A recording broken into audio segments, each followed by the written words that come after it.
นี้พระเจ้าจันทประชนเขาลงไปตามไปบอกลูกสาวเนี่ยลูกสาวคนหน้าไปคนหน้าให้ลูกสาวซื้อว่าสุรตา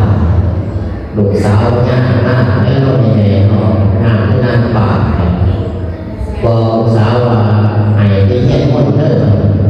เงี้ยคนน้ำไหลคอเงี้ยคนน้ำข้นโลดเลือดนะเงี้ยคนที่ข้นโลดเลือดเป็นว่าอย่างไรพระเจ้าพุทธเห็นลูกสาวแล้วก็พ่อใหม่ลูกสาวเห็นพระเจ้าพุทธเลือดเป็นเลยเอาหมากมากัดไว้เป็นหมากกัดไว้เงี้ยคนยิงขอบก็ข้นโลดเลือดรับชาติโลดเลือดมันเงี้ยคนต่างคนต่างไว้ไหนแต่ว่าลูกสาวพญาท่านประสงค์ก็อย่างนี้สร้างสายโลดเลือดไป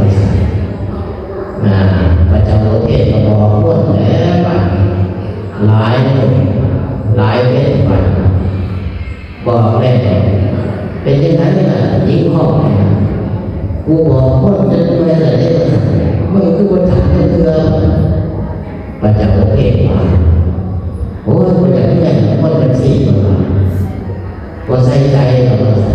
พระเจ้าโลเทศเหมือนบ้ามียิ่งข้อมันก็สิเป็นคนของเป็นคนเทียนแน่นอน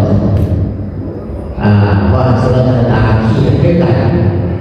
เขียนว่าไปว่าจะเป็นยิ่งข้อได้ว่าสักหัวว่าเป็นยิ่งข้อใส่ที่พอจะบอกยิ่งข้อที่ย้ำหลังต่างคนต่างหนึ่งเบิร์ประมาณใส่หน้าเปิดประมาณเห็นกันโต๊ะตะลึงแล้วลูกสาวพระญาเห็นพระเจ้าพุทธโต๊ะตะลึงพระเจ้าพุทธพระญาโต๊ะตะลึงถามพระเจ้าเป็นใครถามต่างคนต่างถามมาโอ้ยไปเป็นพระเจ้าพุทธคือพอจะถามมาอย่างนี้คนไปไม่ได้ลงมือมันมากหน้าเห็นพระเจ้าพุทธเกิดมาแล้วไม่ใช่เกิดมาหรือไม่พระเจ้าพุทธคนดูรอสุดท้าย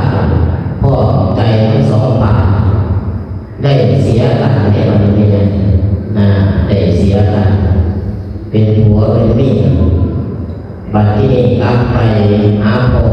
ประทานลูกเนี่ยมันเป็นยังไงล่ะหมู่เรื่องพ่อว่าลูกสาวว่าเพราะท่านที่พ่อมันจบเลยว่า